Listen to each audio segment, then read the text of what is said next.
people who go to more distant places than the rest of tourists, let's say. So we have a ranking system between the users, we have the entire gamification, and this is somehow even became the cult of this niche of people who aim to travel further, longer, and see more. And usually this translates into visiting every country in the world. And then it goes even more crazy than that, because we define a really hard to get extreme or distant places, which we call dares. Welcome to a very special episode of the Nomad Summit podcast. This one is special for two reasons. The first reason is I'm alone as a host this time. I'm not accompanied by our co-hosts Palebo or Alexandra. So my name is Christoph Huebner. I'm one of the co-owners and co-hosts of Nomad Summit. And today, the special reason, or the other special thing about this podcast episode is we are recording it at the same place in person. Today, I'm with Orest Zub on a sailboat in Croatia. Welcome, Orest. Hello, and nice to see you here after quite a few days together in the boat, in the sea. I'm pretty sure we get to know each other much more by this time, and we'll have an amazing time talking about different stuff in your podcast. So let's do it. Yeah, Orest is a well-known traveler and is also kind of like, I would say, a professional traveler working for NomadMania. So Orest and me first met in person, not far from here, in Primosten. At the Nomad Base Live event. I think that was 2022. Exactly. And so when we started this sailing trip, our very first anchorage was just in front of Primosten to celebrate this kind of reunion. And then we went out sailing to a very special place. So maybe we talk about that first and then see how that weaves into your entire story and NomadMania. So maybe, Orest, you want to introduce yourself a little bit to those who have not heard your name before, and then tell what we did this week and why. Correct. So my name is Orest Zub. I am from Ukraine, and we also had the chance to meet over there. So far, I visited almost 150 countries, to be precise, is 149. And I am living the digital nomad lifestyle for over a decade. So I would say that I started doing the digital nomad stuff a few years before the term even became well known in the world, so maybe somewhere in 2014, 15, when I read more and more articles online about this idea of digital nomadism, I thought to myself, this is actually what I'm doing for a couple of few years already. So together with my wife, who is also here on the boat, Marta, we set on our first extended trip outside of Europe in winter of 2012. And since then, basically, at least half of the year we spent outside of our native country, Ukraine. Since early times, I've been always involved into media and travel. And gradually it evolved into me being well aware of online marketing, subscription models of different digital platforms. And eventually, since more than 2 years already, I am a managing partner of NomadMania, which is probably one of the largest and most well-known platform for extreme travelers. What does extreme traveling mean in this context? It means that people who spend more time and who go to more distant places than the rest of tourists, let's say. Yeah. So something what unites most of the NomadMania users is the idea to visit every country in the world. So we have a ranking system between the users, we have the entire gamification, and this is somehow even became the cult of this subgroup, of this niche of people who aim to travel further, longer, and see more. And usually this translates into visiting every country in the world. And then it goes even more crazy than that, because here comes the topic of our trip, which inspired me probably most of all when you invited me on this journey, is that we define a really hard to get extreme or other distant places, which we call dares. Dare stands for Distinct Alternative Remote Extreme. And we have well over 1,000 of those dares on our NomadMania map. So it's a bit like a bucket list to go to these this is a different bucket list, which starts from countries, then it goes into regions of the world, and then it drills down deeper into these dares. So Palagruja, the island that we visited together with you a couple of days ago, is actually the pretty remote Croatian island in the middle of the Adriatic, closer to Italian coast than Croatia. Yeah. And from our, let's say, more than 40,000 users of NomadMania, I just checked, around 50 only visited this place. High five. High five. Thank you for taking me there. We made it to Palagruja. So that was a little day trip. So we went sailing down there for one day until we reached the island. We anchored there during the night, spent the night there, went up to the lighthouse. So this is a small rock in the middle of the Adriatics that only has a lighthouse on top and nothing else. So we went with some cans of beers up there, visited the lighthouse guards, handed over some of the cans and got invited into the building. So we had a special experience to be able to climb up all the way and literally stand next to the light of the lighthouse, which was also a very interesting experience for me because I've seen them from far as a sailor, as a long-distance offshore sailor. Lighthouses are an important part of navigation, especially when it gets dark and you need some visual points at the horizon. But I have never been so close to the actual light, to the system inside that consists of a lot of glass and lenses. And I was really surprised to see a tiny light bulb inside that powers this entire lighthouse. So it was an interesting experience and also something that I'm now able to check off on NomadMania. I must admit I haven't done that as we're talking yet, but I will probably later this afternoon. How many others of these about 1,000 dare locations have you checked off so far? I need to check it on my phone. Everyone is welcome to see my profile on NomadMania. And it's for free, right? It's free. The basic functionality is free. We are now working on more improved functionality. But basically, in terms of the dares, now we have around 1,600. I don't know. I remember exactly how many countries I visited. Also, I should be now around 550 regions of the world. In terms of dares, it should be well over 100, but I don't know exactly how many. Yeah. I will need to check as well, because especially with sailboats, I've been to quite some remote islands and I have some on my bucket list that I didn't know before that you put them into this category, but maybe some of our listeners know, especially Spaniards or Moroccans, there is this little rock in the middle of the Alboran Sea. So between Spain and Morocco is Alboran Island. And I had that on my sailing bucket list as well. It's kind of similar as it looks like on charts to Palagruja, but it has funny ratings on Google Maps. So if you want to check out what people say about Alboran Island, have a look on the ratings.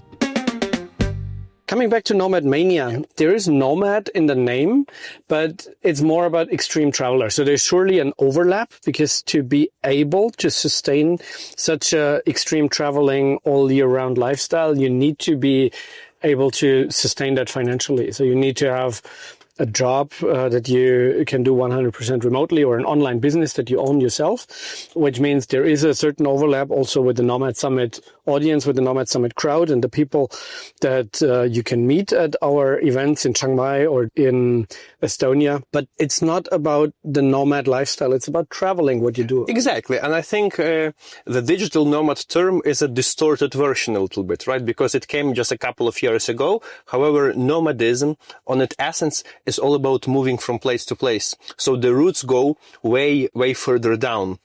Many of our community members are eternal travelers, but most of the people are those who have their established life, who, probably reached like many their goals in life, and travel is just one of another thing that excites them the most. So I would say that in terms of the digital nomads, the overlap would be maybe like 20%. So 20% of our audience are actual digital nomad in a classic sense. We understand it. But most of all, those are crazy people who fulfill themselves in different industries, in different countries, and traveling to these remote places or making this bucket list is something what unites all these different people. Let's talk more about these crazy people and how you can join this community after a little break. If you're enjoying the Nomad Summit podcast, share it with your community. Every share helps more people discover the tips, stories, and inspiration we bring you each week. So, hit that share button and help us spread the Nomad Summit spirit around the world. So, back to the question, these crazy people on NomadMania. It seems to be not just like individuals traveling to places and connecting through an online platform, but you also have like physical events. And as I read on your website, you also organize group trips. So it's a very social platform, is it? Absolutely, yes. For every traveler, there is no more blessing than meeting other people on the road, because sometimes it gets lonely when you travel to those remote places. And when actually you explained our experience in Palagruja, I just thought to myself that this is exactly what NomadMania does. So we group together with a few crazy people who want to visit some remote or very special or difficult place. We go there, we experience this, and then, this is kind of enriches your travel and take it to the next level. So an example would be our recent event, which we organized in the Fergana Valley of Uzbekistan, being a very interesting and unique place on itself. This is situated in the heart of Asia, being surrounded by tremendous mountains with the complex border with neighboring countries of Tajikistan and Uzbekistan. We managed to gather there 100 travelers from all over the world, which represented 30 different nationalities. But even within our event there, which we organized in the form of a conference where we talked about the topic of fixers, of those people who help travelers in different countries around the world, we also put in our program an additional visits to even more special places, which are two exclaves of Uzbekistan within Kyrgyzstan. So imagine there are parts of Uzbekistan which found themselves after the dissolution of the Soviet Union completely fully to be surrounded by another country of Kyrgyzstan. This creates tensions in the local area, and obviously being such a least visited and isolated place, people almost never seen foreigners there. At the same time, there are foreigners who really would like to go there, but due to complexity, border restrictions, logistical problems, they cannot do it. So here, when NomadMania comes into game, I personally had to travel several times to Fergana Valley, meet with local politicians, explain them what we do, and then it clicked. Because for them, it's also important. They want to show these places to the world. So we are able to promote them, bring people to this area, and they help us with the paperwork and logistics. So sounds like this all has a lot of political dimensions as well. So I guess these remote places, or especially places with political tensions, exclaves, or unrecognized countries, for them it's also important that people know about them, know about the situation. So they, on the one side, are pretty welcoming, but also use you for their own purpose, for their own interest. I mean, each of them has their political view and probably also a very clear idea of who is wrong and who is right. First of all, we are not following any political aims here. Our own mission is pure curiosity and, enlightening possible travel destinations. So this is what we aim for. But we also believe that there can be a lot of good things happening as a result of such kind of project. Because an example would be NomadMania. We became the first group of international travelers who visited the exclave of Shohimardan in 25 years. This is a big thing. And locals even told us that, guys, we just did a historical event. So by bringing people to those remote places, we also show to the entire society that it's possible to make the borders more open, that there are little visited places that are worth to see, and this makes just much bigger impact. Another thing what stands behind our good intentions, obviously, is that we try to make traveling more democratic. we believe that traveling can change the world. An example would be that we have a scholarship program for students in the developing countries. So we allocate 1,200 euro for a student who never been abroad from a developing state for his first international travel. Wow. And his task is actually to design his first dream trip with the help of our team, travel there, obviously come back, share his experience with the peers, and this is also the way how this improves the local community. That sounds very exciting. So, but these are not the programs that you have for the mass and your everyday users. So if someone is now interested and wants to sign up on NomadMania, what are the key features that you immediately see and that you immediately benefit of? First of all, it's free and very easy to find us. Just Google anywhere NomadMania, go on our website or download our app and sign up. The first thing what you will be probably able to do there and have a quick reward is simply quickly ticking the countries you visited, which will generate a nice looking map of your visited places.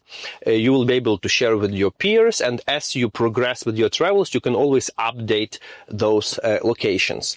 The other thing is that we try to play the game of a travel advisory tool. So basically, if you zoom in your map of visited or not visited places, you will see different places of interest. You can also explore and you can tick them as visited. So this will, in a zoom in level, define your travels. But something what we're really proud of, and this is what was our recent release a couple of months ago, is that we managed to introduce the location sharing feature. So, for example, when you travel around the world, you just share your own location in your app. And if other users do the same, you see their location. So let's say you are somewhere in Croatia or in the Balkans and you are traveling, you turn on this feature, you can see other travelers around you, meet them, add as a friend, hook up, and so on. So this is pretty simple, and you don't really have a big need of this within Europe, for example, but think of some remote parts of Africa. If you are in Chad, or you are in Eritrea, where I've been not long time ago, it's really interesting to see people in such remote locations. And what's something I learned as well is that the more obscure the location is, the more interesting the traveler is that you will meet there. You have been to very interesting places so far, but what is the most exciting one that is for you top of the game, the one where you maybe dream of at night and where you work towards maybe the hardest place to get that you want to check off your personal bucket list? I don't think of such a one particular place, but the question is also pretty tricky because usually people ask what's your most favorite, what's the coolest place, and so on. And I never had a good answer to this, but now I know. I approach traveling as watching a movie. Imagine there is a nice evening, you have a champagne or glass of wine in your hand, and you're watching a really great movie, 8+ on IMDb ranking, right? And at this very moment, you think to yourself oh wow, what an amazing movie I'm just watching right now. So you're under those impressions, wake up the next morning and share with excitement with all of your friends about the great movie you've seen. After a couple of days or a week, the memory goes down and you see another great movie. And at that time, you think fuck, this is the greatest movie I ever seen. So this is somehow how I relate to travel. I try to live in the moment, and when you see something, now we are sitting in this yacht in a beautiful bay, I really enjoyed it. When we were in Palagruja, that was one of the happiest moments I experienced in the recent time. I saw that in your face. Exactly. But I'm pretty sure that in a week or two, when we'll continue traveling, I will go through this personal revelation again. So that's my conclusion into this topic, and I'm really happy that we managed to make it happen. And I think every digital nomad can relate to that. It's not about ticking off places, but it's about the journey. It's about the people that you meet along the way. It's about the moments that you have. A particular place can be very, very different, even in the morning or in the evening. If you have the most beautiful sunset somewhere with the nice company, even a place that doesn't stand out by other features can become very, very special. Absolutely. Thank you, Orest. I'm pretty sure our paths will cross a lot again, and maybe we will be able to welcome you at one of the next Nomad Summit events, probably the one in Chiang Mai in January. I'm looking forward to that. We already talked about this. I'm so sorry to miss the previous Nomad Summit, guys. So if you will listen to this podcast, please don't skip your chance and join the Nomad Summit events all around the world. Thank you very much, Orest. Until next time. Bye-bye. Bye-bye. And if you like this podcast and want to share it with others, feel free. You find us on all platforms where podcasts are distributed. Find us on Apple, on Spotify. You can listen to them right on our website, nomadsummit.com/podcast. And if you use it through one of the other platforms, also feel free to give us a rating, which makes it easier for others to find this podcast. Bye-bye. The Nomad Summit Podcast. Produced by radioguru.co.uk.